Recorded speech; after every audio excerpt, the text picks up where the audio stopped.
Père, merci car tu es digne, tu mérites la place du roi ce matin en ces lieux et dans nos cœurs.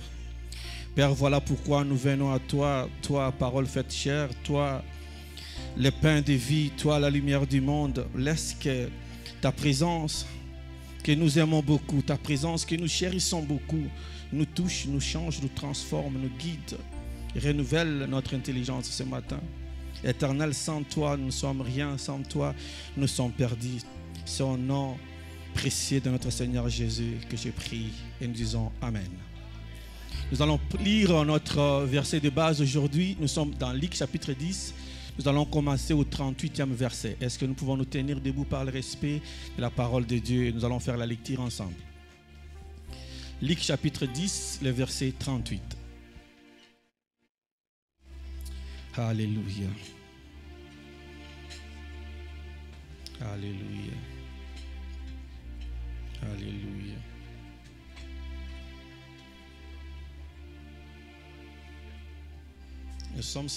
Nous avons trouvé? Ok, nous allons lire tous ensemble.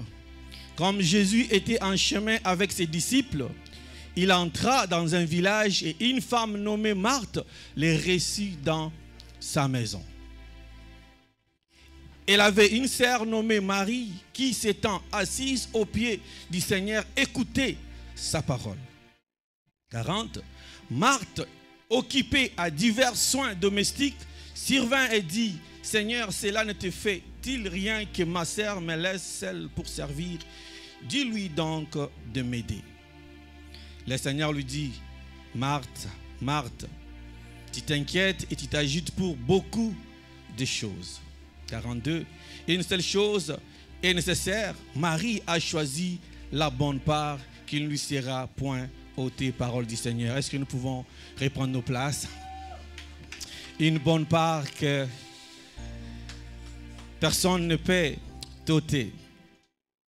Bien-aimés, aujourd'hui, nous allons parler de l'histoire qui s'est passée durant la visite de Jésus chez Marthe et Marie. Cette histoire, peut-être que vous la connaissez. Marie et Marthe, ce sont les deux sœurs de notre ami Lazare. Lazare qui a été ressuscité par Christ. Je pense que vous connaissez aussi l'histoire. Ces derniers temps, l'Éternel m'a mis à cœur de revisiter les histoires bibliques pour que nous puissions les comprendre. Peut-être que nous avons oublié, peut-être que quand on parle de Marthe et Marie, ça ne te dit rien. Peut-être quand on dit d'un paralytique qui était porté par 4 hommes, ça ne te dit rien. Pour que tu aies une image à associer à chaque fois que tu entends une histoire de la Bible, à chaque fois que tu lis une histoire, il y a une image que tu peux t'identifier à cette histoire-là. Alléluia. Alors ce matin, nous allons parler de Marthe et Marie. Notre thème d'aujourd'hui, c'est Marthe et Marie.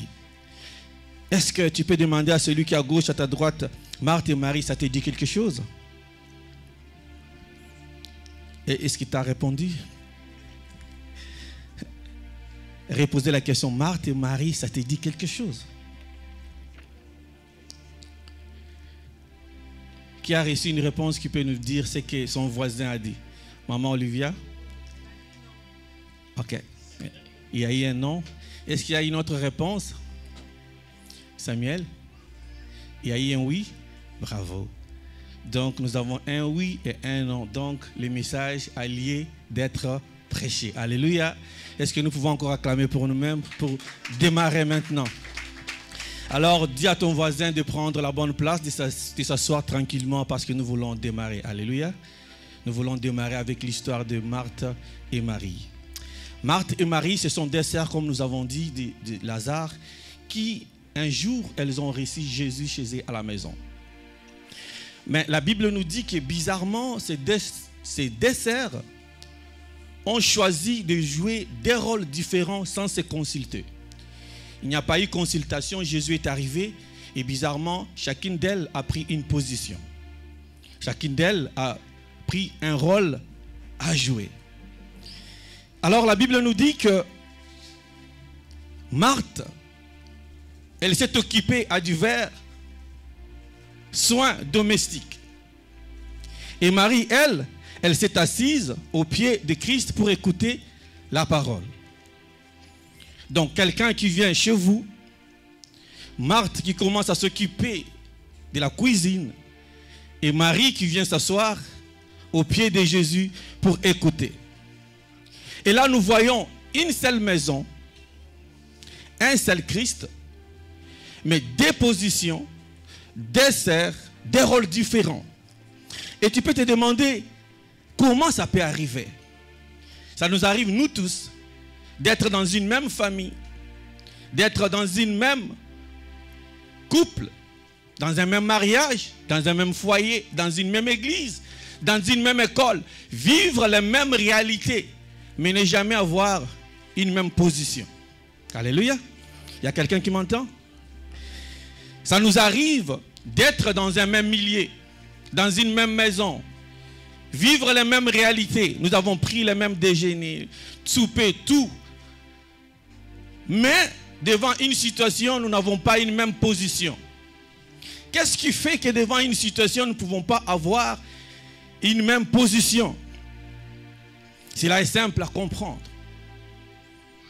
Parce que la position d'une personne dépend de la source où la personne est connectée. Qu'est-ce que je suis en train de dire par là? La position de tout un chacun de nous dépend de la source à laquelle tu es connecté.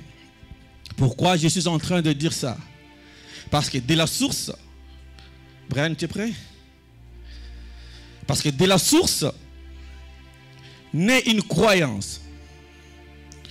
Et de la croyance crée une personnalité. Quand la croyance crée une personnalité, la personnalité détermine notre caractère. Et notre caractère influence notre comportement, nos décisions. Je voulais dire, si tu vois quelqu'un afficher un comportement quelconque, prendre une décision quelconque, sache que la décision ou le comportement a été influencé par son caractère.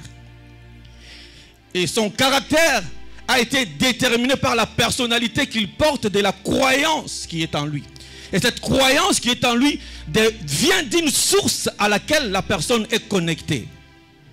Est-ce que quelqu'un est en train de me suivre? La source, c'est l'origine de toute chose. Et le fruit que toi tu vois, c'est une décision, c'est un comportement. Alors que quand il y a une source, c'est la source qui te donne une croyance. C'est en quoi tu crois. Tu te dis que tu es chrétien, il y a une croyance, je crois en Jésus. Donc Jésus c'est ta source. Quand tu crois en Jésus, tu as maintenant ce qu'on appelle la croyance en lui. Cette croyance te donne une personnalité, une façon de vivre. Alléluia. Jusque là nous sommes ensemble. Si vous pensez que je suis en train d'aller vite ou ce n'est pas compréhensif, faites-moi signe, je vais retourner. J'étais en train de dire que la position de nos deux sœurs, Marthe et Marie, ont été influencées par la source. Ce n'était pas des décisions juste prises comme ça. Et nous avons compris que chaque décision est influencée par un caractère. Et chaque caractère est déterminé par la personnalité. Et chaque personnalité vient d'une croyance. Et la croyance naît de la source à laquelle tu es connecté. Pourquoi je suis en train de dire cela? Parce qu'il est impossible de changer l'opinion de quelqu'un, de changer le comportement de quelqu'un sans toucher à sa source.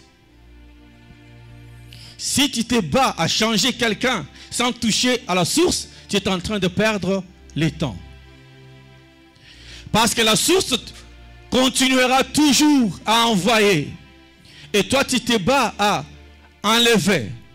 Et c'est toi qui vas te fatiguer parce que la source ne se termine pas. Alléluia.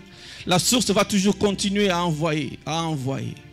Voilà pourquoi, si tu veux changer les choses, si tu veux changer ton enfant qui a un comportement que tu n'aimes pas, si tu veux changer le destin de la famille, si tu veux changer le destin de ton mariage, déconnecte la source qui envoie les choses que tu n'aimes pas et connecte à la source que tu penses que c'est la bonne source.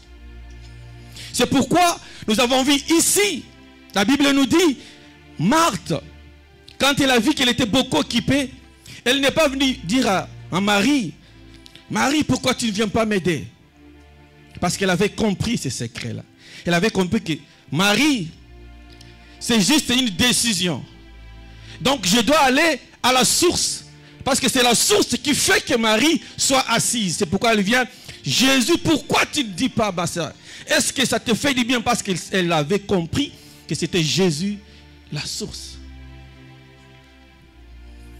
Arrêtez de vous battre avec les décisions. Battez-vous avec la source. Luc chapitre 10, 41, il dit, le Seigneur lui répondit, Marthe, Marthe, tu t'inquiètes et tu t'agites pour beaucoup de choses. Une seule chose est nécessaire. Marie a choisi la bonne part. Marie a choisi la bonne part qui ne lui sera point ôtée. Waouh. C'est que j'aime. Jésus n'a pas dit à Marthe que toi tu es en train de faire la mauvaise chose. Non. Il n'a pas condamné Marthe pour dire non, ce que toi tu fais est mauvais, ce que Marie fait est bon. Non. Il a dit, et toi, tu es quoi? Tu es inquiet. Est-ce qu'on peut le lire? Jésus répond, Marthe, Marthe, toi, non, tu t'inquiètes et tu t'agites pour beaucoup de choses. Il n'a pas dit que toi, ce que tu fais est mauvais. Mais il dit que tu t'inquiètes et tu t'agites pour beaucoup de choses. Est-ce que s'inquiéter et s'agiter pour beaucoup de choses, c'est mauvais?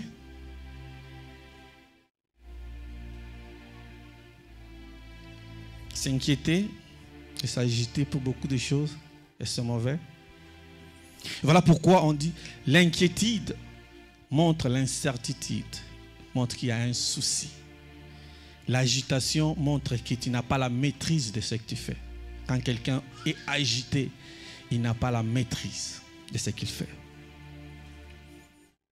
Là, vous pouvez voir deux tableaux qui se présentent. Le premier tableau, Marthe, il y a inquiétude plus agitation. C'est qu'on peut tout simplement définir par manque d'objectivité. Marthe, elle était occupée par l'agitation et l'inquiétude qui peut se définir en un seul mot, manque d'objectivité. Et Marie, la Bible dit qu'elle était assise.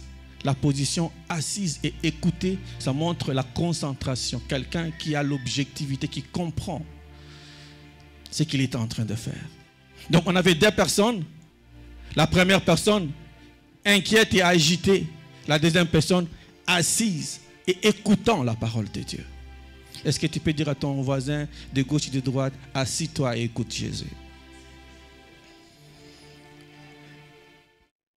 Est-ce que tu peux le redire encore, assis-toi et écoute Jésus?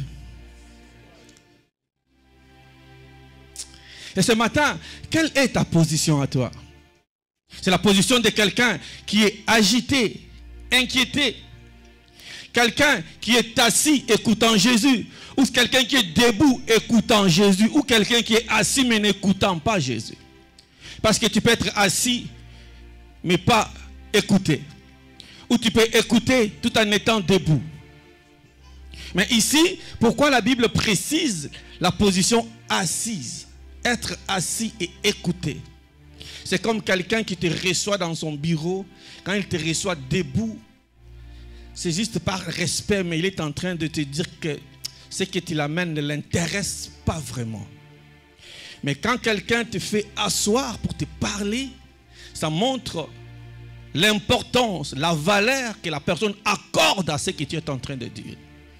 Voilà pourquoi la Bible précise que Marie, elle était assise. La position assise montre l'attention que tu donnes. Quand on dit assise et écoutant, l'attention, elle était vraiment attentive à ce que Jésus était en train de dire. Quand toi tu viens à l'église, est-ce que tu es assis et tu écoutes? Ou tu écoutes tout en étant debout? Ou tu écoutes tout en ne comprenant pas ce qu'on est en train de dire?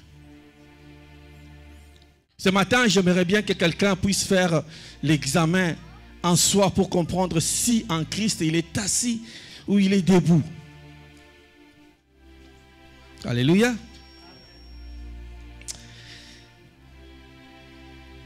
Et c'est ça même le piège de l'ennemi. Le piège du diable, c'est de nous occuper dans beaucoup de choses qui ne sont pas nécessairement péchés.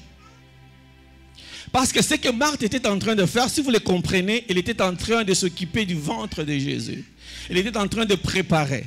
Sûrement après la conversation, après la prédication, Jésus allait manger. Ce qui n'est pas mauvais. Mais c'est seulement que le temps qu'elle s'occupait à faire ça, ce n'était pas le bon moment de le faire. C'est ce que le diable nous présente. Il nous occupe dans beaucoup de choses pour nous faire échapper l'essentiel. La bonne part. C'est la bonne part que personne ne peut ôter. Que lui s'occupe, il comprend bien la stratégie. Il va t'occuper dans beaucoup de choses pour ne pas te laisser le temps de t'asseoir et écouter. Et l'essentiel, c'est la bonne part qui ne sera jamais ôtée, la parole de Dieu. Luc chapitre 21, le verset 33 dit, « Les ciels et la terre passeront, mais mes paroles ne passeront point. » La bonne part que nous pouvons garder jalousement, qui ne passera jamais, c'est la parole de Dieu. Que servira-t-il à un homme de tout gagner et de perdre sa vie? Le diable va toujours te montrer l'occasion de faire beaucoup de choses. Il ne va pas te laisser que tu touches à ce qui est essentiel pour ta vie. C'est ce qui s'était passé. C'est ça l'exemple de Marthe et Marie. Marthe n'a pas fait un péché. S'occuper de Jésus, ce n'est pas un péché, c'est une très bonne chose. Quelqu'un qui vient chez toi, tu t'occupes, tu cherches quelque chose à manger, est-ce que c'est mauvais? Mais le diable s'est caché en dessous de la bonne foi. Il s'est caché. Il sait que c'est beaucoup de choses. Ça, je peux les ravir dans une seconde. Je peux les prendre. La cuisine, on peut prendre. À manger, on peut prendre. Mais ce que Marie était en train de manger et de faire, c'était impossible de toucher. C'est ça ce que Christ a révélé à Marthe. Jésus n'était pas en train de dire à Marthe que tu faisais mal, mais il était en train de dire à Marthe de réévaluer ses priorités. Marthe, quelle est ta priorité pour toi? Ce que tu fais, ce n'est pas une priorité pour moi. Tu es agité et tu t'inquiètes pour beaucoup de choses. Et ce que ta sœur est en train de faire, c'est ça même l'essentiel de ma présence en ce lieu. Est-ce que ce matin, tu réalises aussi l'importance de la présence de Christ dans ta vie? Si ce que tu fais dans la vie, si ton travail dans la vie, si ton occupation dans la vie, si ta famille, si tes parents, tes enfants, si ce que tu fais ne te donne pas le temps de t'asseoir et d'écouter Christ, tu es en danger. Dis avec moi, tu es en danger. Si ce que tu fais dans la vie, dans ta vie courante, que ce soit les études, le travail, à la maison, tout ce que tu fais, si ça ne te donne pas le temps de t'asseoir et d'écouter Christ, tu es en danger. Parce que cette part-là, on peut te la prendre dans une seconde. Mais s'asseoir, écouter Jésus, la part que tu prendras en toi, personne ne peut te l'ôter.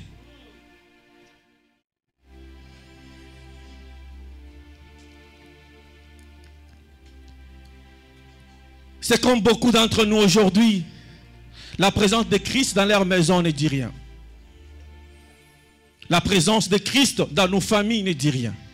La présence de Christ dans la vie de tes enfants ne dit rien. Toi, tu es agité dans beaucoup de choses. Les études, c'est bien bon. Mais je peux les classer dans beaucoup de choses. Le travail, c'est bien bon. Mais c'est qualifié dans beaucoup de choses. La présence de Jésus, il est là. Il te visite, mais pour toi, tu es occupé dans beaucoup de choses. La présence de Christ ne dit rien dans ta famille. La présence de Christ ne dit rien dans tes enfants. Dans ton mariage, Christ n'a pas de la place. La place, elle est pour toi-même, pour tes affaires. Bien-aimés, nous devons donner la place à Jésus. Pas créer la place, mais lui donner la place. S'asseoir, et l'écouter. La jeunesse d'aujourd'hui est dans beaucoup de choses. On n'a pas le temps de s'asseoir et d'écouter qu'est-ce que Christ dit. Marthe n'a pas discerné le bon moment de faire les choses. Le bon moment, c'est très important dans la vie, bien-aimée. Pourquoi? 3. Chaque bonne action faite au bon moment et au bon endroit, c'est ce qui nous donne la bonne part.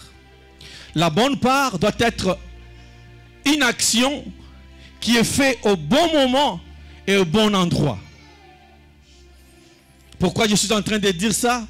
Parce que beaucoup d'entre nous, des fois, ça nous arrive de faire de bonnes actions, mais pas au bon moment. Ou des fois, il nous arrive de faire de bonnes actions au bon endroit, ou au bon moment, mais pas au bon endroit. Si la part que tu fais ne fait pas ce triangle, tu n'auras pas la bonne part. Parce qu'une bonne action faite au mauvais moment devient une mauvaise action. Alléluia. Est-ce que nous le comprenons? Ou il faut qu'on l'explique encore? Megan vient. On va expliquer encore avec Megan. Peut-être que ça va bien aller rapidement.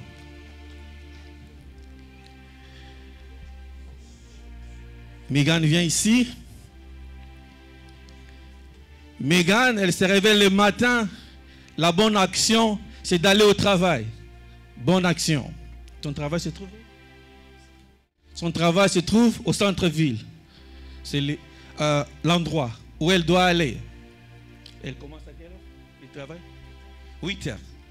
Le bon moment d'arriver, admettons, c'est avant 8 heures. Maintenant, Megan s'élève chez elle. 8 heures, le bon moment, ne la trouve pas à son endroit de travail. Est-ce que son action est bonne? Mais elle va quand même arriver, pas au bon moment, mais elle va quand même arriver. Est-ce que ça va être compté comme une bonne action au travail? Mais elle a quand même quitté chez elle. Elle est quand même arrivée au bon endroit, le travail.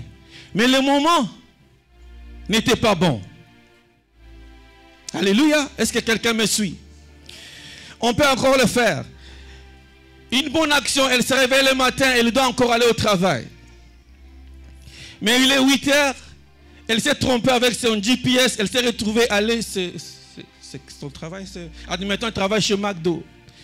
Il y a McDo partout. Mais elle s'est dit, quand même, il y a un McDo en mon coin. Je vais quand même aller là-bas, parce que tout c'est McDo.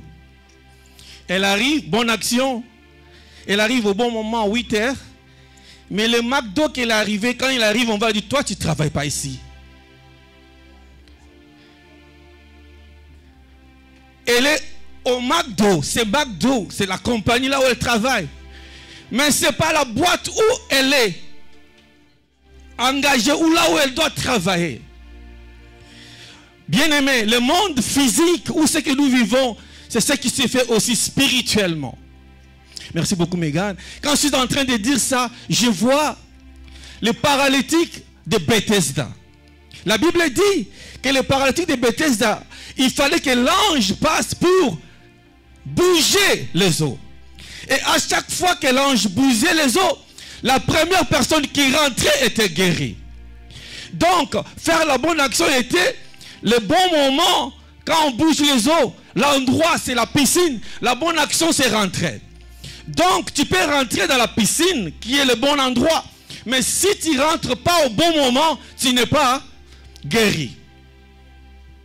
Spirituellement, c'est pourquoi la Bible dit, la nature elle-même ne vous enseigne pas. C'est que nous vivons physiquement, nous voyons naturellement, c'est ce qui se fait spirituellement. Bien aimé, si nous ne tirons pas attention, nous allons tirer la balle dans le pied pour rien. Et le diable va jouer sur ça.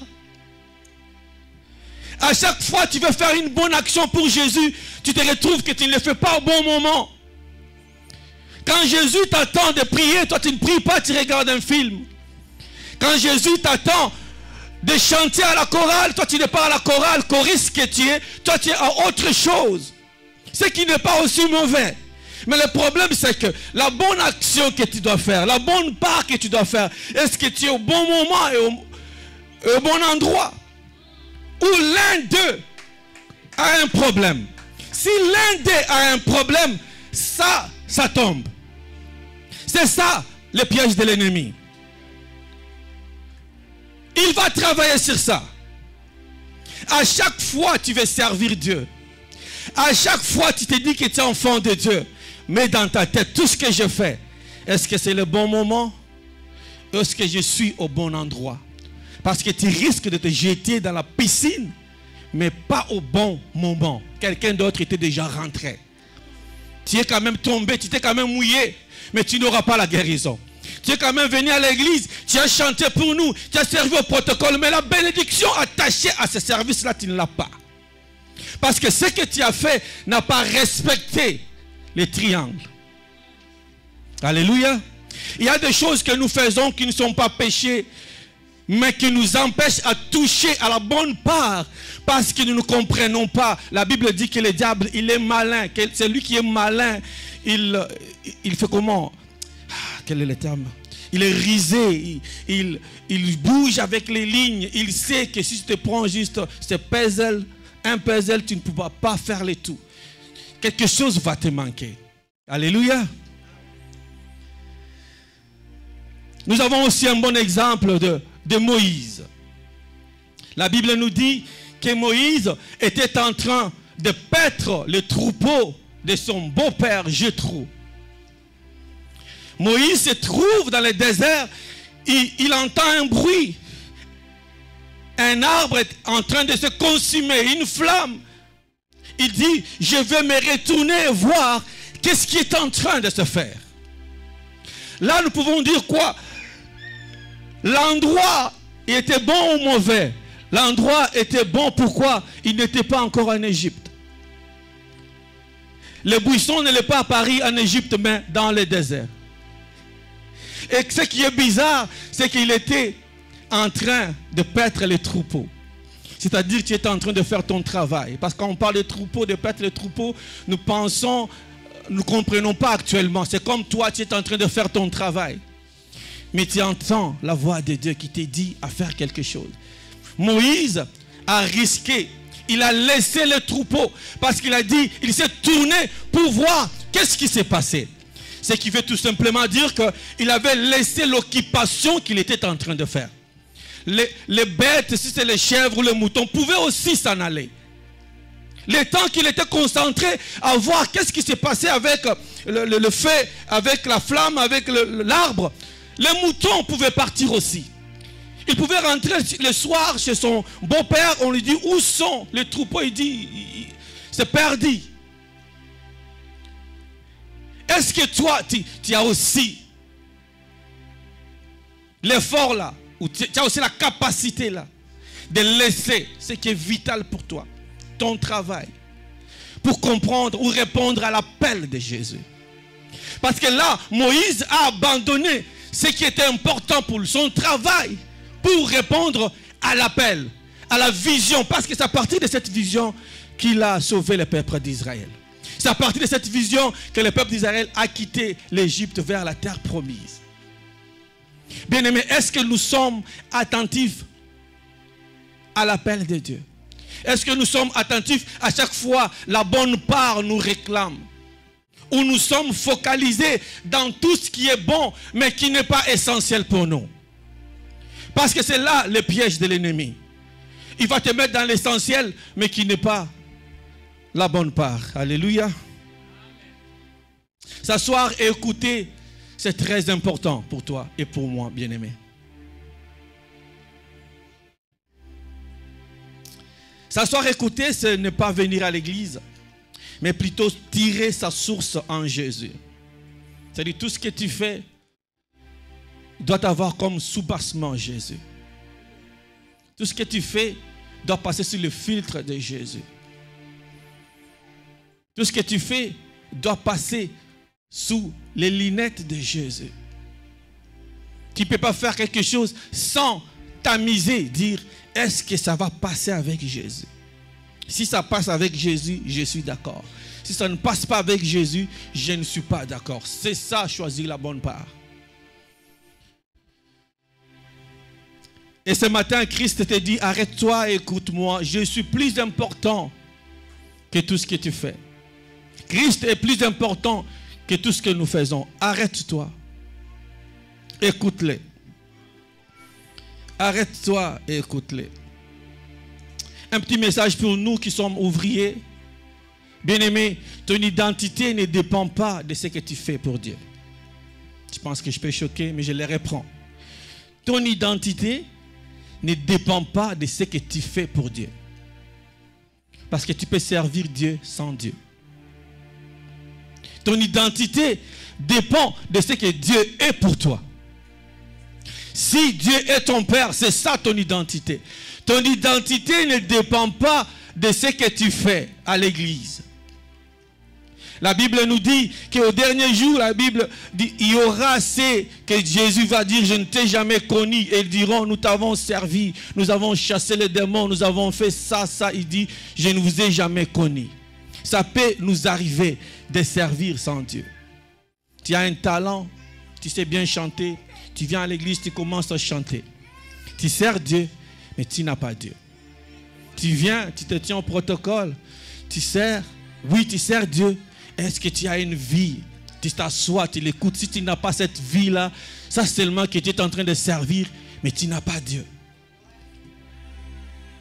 C'est là où j'ai conclu que ton identité ne dépend pas de tout ce que tu fais ici dans cette église, mais de ta relation. Est-ce que tu as la bonne part? Parce que nous avons vu Marthe qui était en train de faire des choses pour Jésus, mais Jésus n'a pas considéré cela. Il a considéré celui ou celle qui était assise en train d'écouter. Tout ce que tu fais pour lui, cela ne t'identifie pas.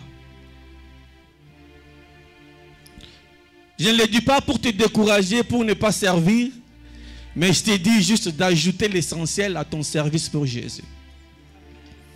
Est-ce que les ouvriers peuvent acclamer pour Jésus? Acclamez très fort, les ouvriers meilleurs, acclamez pour vous-même. Acclamez pour vous-même. Alléluia. Ne tombons pas dans le piège de l'ennemi bien-aimé, dans la distraction. Christ, c'est tout ce que nous avons. Christ, c'est l'essentiel. Christ, c'est la fondation que nous avons. La Bible dit qu'il est la pierre angulaire, la pierre que ceux qui l'ont rejeté n'ont pas connu la valeur. C'est celle qui est devenue la pierre qu'il fallait. Jésus, c'est la pierre angulaire qu'il te faut. Sans cette pierre-là, ta maison va t'effondrer. Sans Jésus dans son service, tu fais un service inutile. Sans Jésus dans ton mariage sera un jour ôté. Sans Jésus dans ta famille sera un jour touchée par l'ennemi. La seule part qui ne peut jamais être touchée, c'est quand tu mets Christ en tout. Quand Christ rentre dans ta vie, quand Christ rentre dans ton mariage, dans tes études, dans ton travail, là, tu as la bonne part.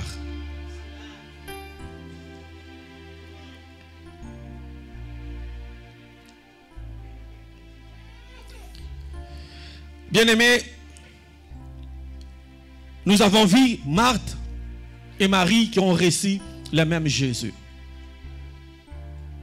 La même personne qui est rentrée chez eux. Mais nous avons vu qu'il y a eu des positions différentes. C'est ce qui nous arrive même dans notre vie. En tant qu'enfants de Dieu, nous devons avoir le discernement de comment utiliser ce que nous utilisons ensemble, nous tous, ce qui est donné à tout le monde. Quand Christ est arrivé, il n'a pas dit qu'il était venu juste pour Marie ou pour Marthe, mais il était venu pour la maison. La lumière, elle est pour tout le monde. Le soleil est pour tout le monde. Le travail est pour tout le monde. L'école, c'est pour tout le monde. Le mariage, c'est pour tout le monde. Mais nous, enfants de Dieu, quand nous rentrons dans ça, nous n'agissons pas comme les autres. Le Facebook, c'est pour tout le monde. Jésus est venu dans la maison de Marthe et Marie pour tout le monde. Mais chacune d'elles a pris une position par rapport à sa source. quand nous rentrons sur Facebook, quand nous rentrons sur YouTube, quand nous rentrons à l'école, chacun y rentre avec sa source. Nous rentrons dans la même chose, mais pas de la même manière. Est-ce qu'il y a quelqu'un qui m'entend? C'est ça ce qui distingue un enfant de Dieu de celui qui n'est pas enfant de Dieu. Et c'est pourquoi aussi, vous verrez David qui avait compris cette histoire avant nous. Il a dit, il dresse devant moi une table en face de mes adversaires. Il dit une table. Une, c'est un article indéfini qui désigne quelque chose, pas avec précision. Quand on dit j'ai vu une voiture, qu'est-ce que ça veut dire? Il n'y a pas de précision. David il dit, il dresse devant moi une table en face de mes adversaires. Vous n'êtes pas mes adversaires, mais on prend comme exemple. Il y a une table qui me sépare moi et vous. On parle d'une table. À qui appartient cette table? Il n'a pas dit, il dresse devant moi ma table en face de mes adversaires. Une table avec l'article indéfini qui ne précise pas à qui appartient cette table. Donc cette table-là peut être utilisée, que ce soit par les ennemis ou par moi.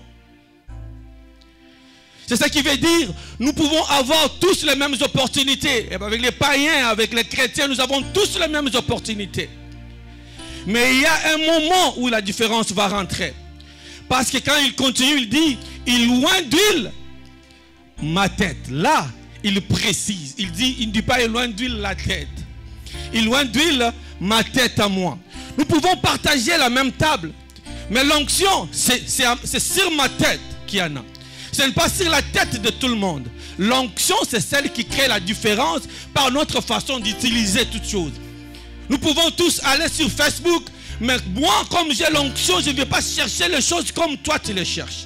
Nous pouvons tous être dans le mariage. Nous n'avons pas la même définition du mariage parce que ma source à moi définit le mariage d'une autre façon. Et moi, je vais vivre le mariage par rapport à l'onction qui est sur ma tête. Est-ce qu'il y a quelqu'un qui me suit? Nous aurons tous les mêmes écoles, les mêmes études. Ne pense pas qu'il y aura des écoles qui vont être pour enfants mais seulement. Non. Tout le monde va être là. Mais la différence viendra sur l'onction qui est sur toi. Et l'onction ne peut venir sur ta tête si tu n'es pas connecté à la source. Si tu n'es pas connecté à la source, ton intelligence sera comme l'intelligence de tout le monde. Un enfant de Dieu doit avoir une intelligence taillée par Christ. Sa façon de faire les choses doit être taillée par Christ. Alléluia.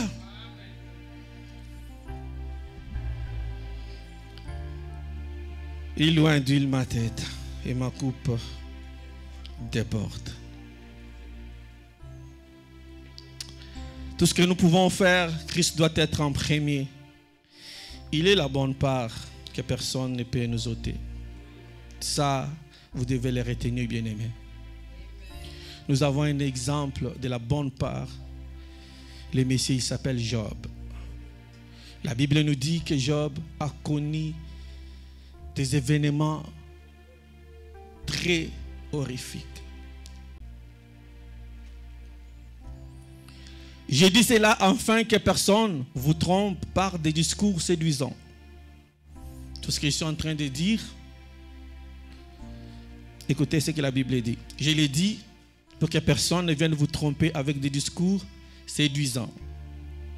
Car si je suis absent de corps, je suis avec vous en esprit, voyant avec joie le bon ordre qui règne parmi vous et la fermeté de votre foi en Christ.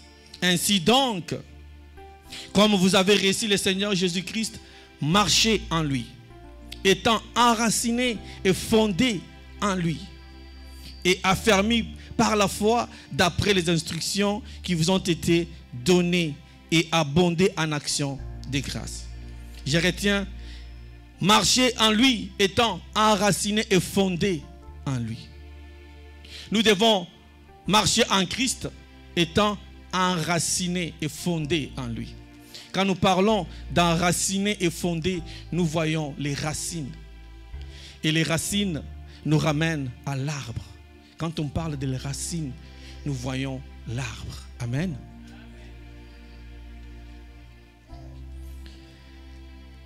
Psaume chapitre 1, les premiers versets.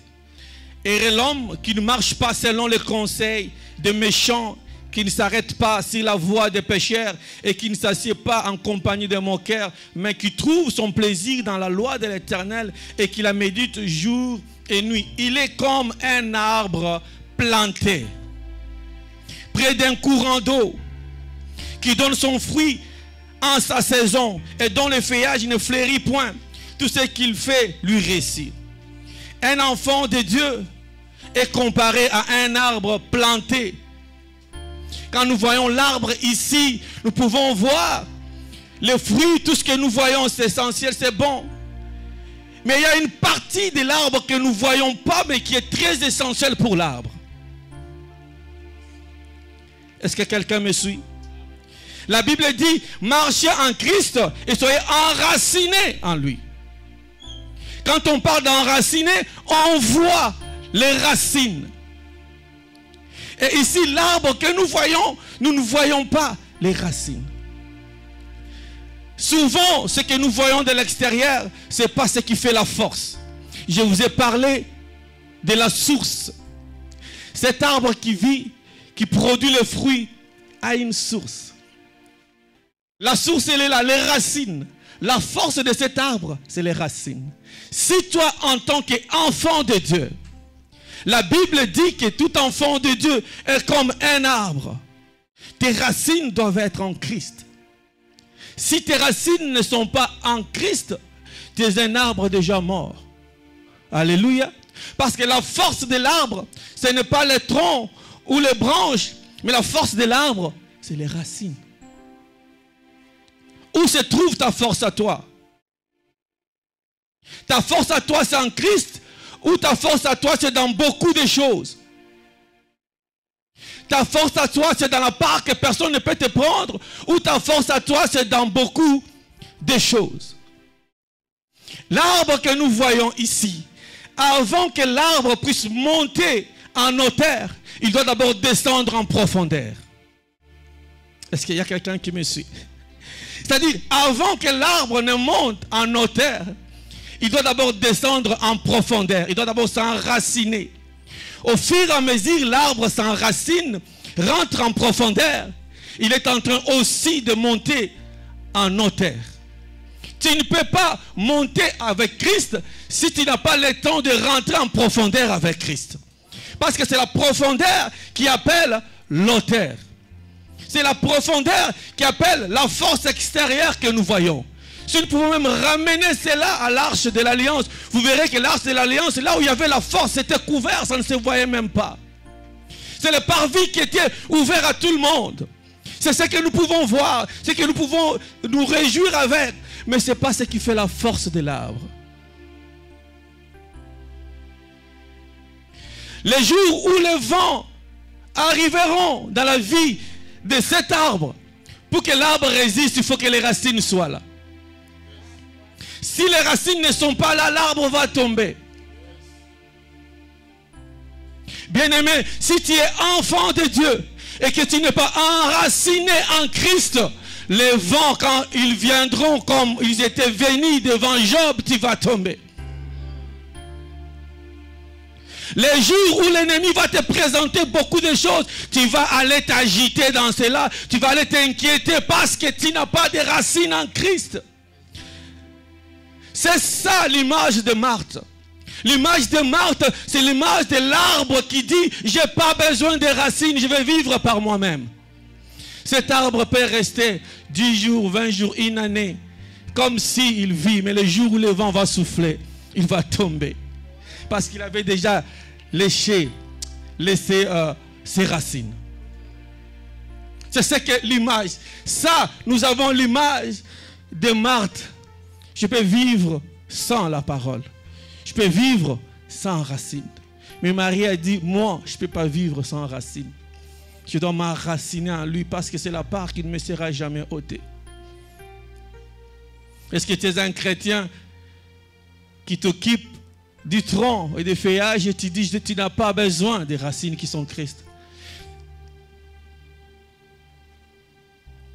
Quand les vents viendront, qu'est-ce qui va te retenir? Qu'est-ce qui va te soutenir? Qu'est-ce qui va te soutenir? Tout arbre qui coupe sa relation avec ses racines, c'est un arbre mort vivant. Il est déjà mort. Dieu, en créant le monde, il a fait que toute œuvre, toute espèce vive dans sa zone de confort. Il a fait que l'arbre puisse vivre sur la terre. Toi et moi sur la terre, les poissons dans l'eau. À chaque fois que tu sors de ta zone de confort, la vie devient compliquée. Si tu sors les poissons de l'eau, tu les mets sur la surface de la terre, il ne va pas mourir du coup, mais il va mourir parce que ce n'est pas l'endroit où il était appelé à vivre. Si tu vois un enfant de Dieu qui s'est dit qu'il est enfant de Dieu, mais qui peut quand même vivre sans Jésus, sache seulement que ce n'est pas sa zone. Ouais, il est juste en train de nous tromper, nous humains. Parce que tu ne peux pas vivre hors de ta zone. Si tu déracines l'arbre de la terre, il va mourir. Pour qu'il continue à vivre, il doit rester enraciné dans le sol. Pour que les poissons continuent à vivre, il doit rester dans l'eau. Voilà pourquoi nous, même quand on prend les poissons, on les garde chez nous à la maison, on fait tout notre mieux qu'ils soient toujours dans l'eau. On respecte cette condition-là. Comment tu peux te dire enfant de Dieu, mais tu vis sans Jésus? Comment tu peux te dire que tu es enfant de Dieu, tu n'as pas besoin de t'enraciner à lui? Comment tu te dis que tu es enfant de Dieu, tu veux monter en hauteur, tu veux chanter beaucoup, tu veux que Dieu t'élève, mais tu n'as pas le temps de rentrer en profondeur avec lui. Maintenant, le jour où le vent viendra, si tu n'es pas enraciné en lui, quel sera ton sort?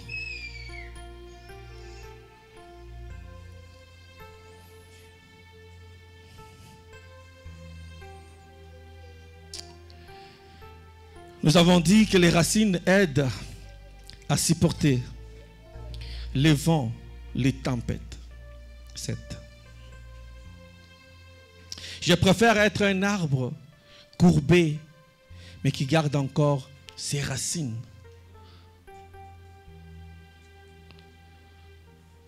Je préfère être un arbre courbé, mais garder mes racines sur le sol. Je préfère que le monde me bouscule. Je préfère que le monde me mette à terre, mais que je garde mes pieds en Christ. Je préfère que le monde parle de mal de moi. Je préfère qu'on me prenne tout comme Job, mais que je garde mes racines en Christ. Même courbé, mais que je sois en Christ. Je ne préfère pas rester un arbre debout, mais sans racines. Je préfère être courbé, mais garder mes racines. Parce que c'est ça ce qui fait ma force. Et quand je parle de courbé, je vois cette femme-là qui était courbée. Rentre dans le temple en présence de Jésus. Jésus voit la femme courbée. Il l'appelle, il dit, ton péché t'est pardonné. Et Jésus l'a redressée. Est-ce que vous connaissez l'histoire de cette femme qui était courbée pendant plusieurs années que Christ a redressée? Je préfère être courbé dans sa présence parce que Christ me redressera un jour. Christ est capable de me redresser même si les situations de la vie m'ont courbé. Tant que j'ai mes racines au sol, tant que j'ai mes racines en Christ, même courbé, je vis, je marche tête haute parce que je suis enfant de Dieu. Je suis enfant de Dieu. Même si le monde te voit que tu es en train de perdre, mais toi tu sais que mes racines sont en Christ. Tu sais que j'ai toujours encore ma part en Christ. Le diable peut tout me prendre. Le diable peut prendre à cet arbre la position. Et les arbres qui se moquent de lui, toi tu es courbé, toi. Nous sommes tout droits, toi tu es courbé. Ce n'est pas un problème que je sois courbé. Mais je suis enraciné, je suis encore là. Je suis encore en vie. Est-ce que tu peux dire à ton voisin, je suis en vie? Je suis enraciné en Christ. La bonne part, c'est ce que j'ai. Ils peuvent me courber. La situation de la vie peut me courber. Tout ce qui peut se passer dans ma vie, ça peut me courber. Les mariages peuvent partir. Les enfants peuvent partir. La vie peut me courber. Mais l'essentiel, je garde mes racines en Christ. Parce que ça, c'est la bonne part que personne ne peut monter. Christ a dit, sans mâcher les mots, Marthe, toi, tu t'agites pour rien. Ta sœur a choisi la part que personne, quand on dit personne, c'est personne. Ouais. Quand on dit personne, c'est personne. C'est pas ton grand-père, c'est pas ton grand frère, c'est pas ton mari, c'est pas ta femme. Personne ne peut t'ôter cela. Personne ne peut t'ôter cela. Est-ce que nous pouvons nous tenir debout? Personne ne peut t'ôter la bonne part. Personne ne peut t'ôter la bonne part que Christ t'a donnée. Tu es enraciné en lui. Tu es enraciné en lui. Et ce soir ou ce matin, nous allons prier. Nous allons déconnecter les vies qui sont connectées à une mauvaise source. Nous allons les connecter à la bonne source, qui est les racines en Christ. Qui sont les racines en Christ. Est-ce que tu peux commencer déjà à élever ta voix? Tu peux déjà élever ta voix. Tu peux élever ta voix, commencer à prier. Dis, Seigneur, je veux me connecter en toi. Je veux me connecter en toi. Je reste connecté sur mes racines. Même si la vie peut me pousser, même si la vie peut me courber. Même si la vie peut me courber. Je reste enraciné à toi. Je reste enraciné à toi. Je reste enraciné à toi. Je reste enraciné à toi. Je reste enraciné à toi. Prie bien-aimé, prie bien-aimé, prie bien-aimé, prie bien-aimé.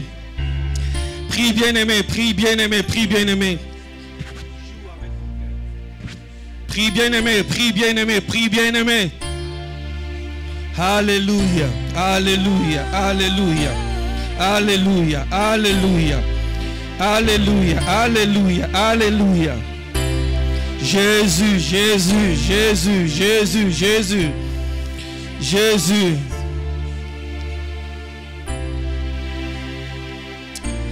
Alléluia. Seigneur Jésus, toi qui étais chez Marthe et Marie, merci, car tu viens aussi frapper à la porte de nos vies aujourd'hui. Apprends-nous à déposer nos valises et arrêter nos pas et nous asseoir comme Marie à tes pieds, à écouter ta voix, à recevoir ta paix, à recevoir ta présence. Donne-nous un cœur qui choisit chaque jour la bonne part, la meilleure part, ta parole, ta présence, ton amour, ta sagesse. Et que ces choix nous transforment dans notre manière de vivre et de servir Jésus. C'est au nom de Jésus. Nous t'avons prié, Seigneur. Et nous disons tous, Amen, Amen. Est-ce que tu peux acclamer pour Jésus? Alléluia.